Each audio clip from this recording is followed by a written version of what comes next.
tjerët nuk keni pse i bëni simfoni këtij videoklipi që faktikisht produksioni ka sjell për të zgjuar Brikenën, sepse ne kishim 2 javë Brikenën inekzistente, dhe në fakt shqyqyr që ishte Ina që na solli Brikenën në prang të buzëqeshur, e bukur, ashtu si që ti. E di që më pëlqeu te Brikena sepse unë shikoj një inat me Monikën. E di pse thamë që shikoj një inat. Shikoj një inat që atëherë kur i doli kundër Brikenës, nëse kujton në një sekuencë të vogël që i bëri kështu me zemër arbrit ajo, e që në atë moment nuk të filluar kjo xhelozia ose inati femëror midis këtyre dy femrave, Brikenës dhe Monikës. Po më pëlqeu shumë Brikena që i tha që nëse kjo është një mënyrë që Ina ti po e citon që kjo ka bërë mirë që u fut në debat me mua, që të nxonte mua në gjumi, jam shumë herë më mirë në gjumë se sa të përfshim në tilla situata. Tani Monika ose nuk e ka parë, se më duket se prajmi në shkuar tha që unë e shikoj në ato kur bëj scroll në Instagram.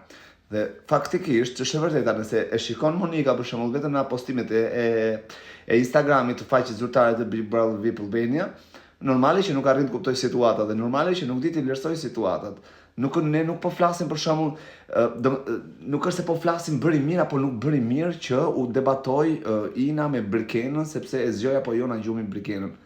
Monika harroi se për çfarë duhet fliste, duhet gjykonte, duhet jepte një situatë që ai ishte e hijshme apo nuk ishte e hijshme, mënyra, debati, replika, e gjithë polemika që u krijua dhe se si u ndes debati.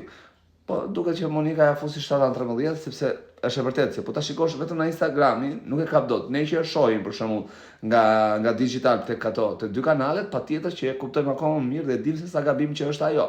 Se tash nuk mund paragjykosh një femër për shembull, nëse ajo bën ndërhyrjet e saj, kujdeset për veten e saj të jetë e bukur estetikisht, të jetë e bukur e mbajtur e ku diun gjitha më në the tash, apo të gjejmë neve se kush është sponsori i saj apo nuk kush është sponsori i saj. Në këtë lloj diskutimi, në këtë lloj teme midis Brikenës dhe Inës, më i saktë ishte Arbri.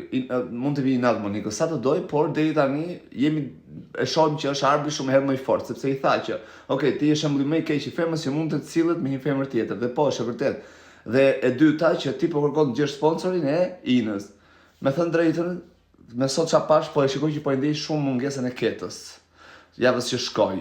Me qenë realist. Nëse do të ishte Keta, jam shumë i sigurt që do ta shikoni në një këndvështrim tjetër më ndryshe dhe më të drejtë. Ai që folë shumë.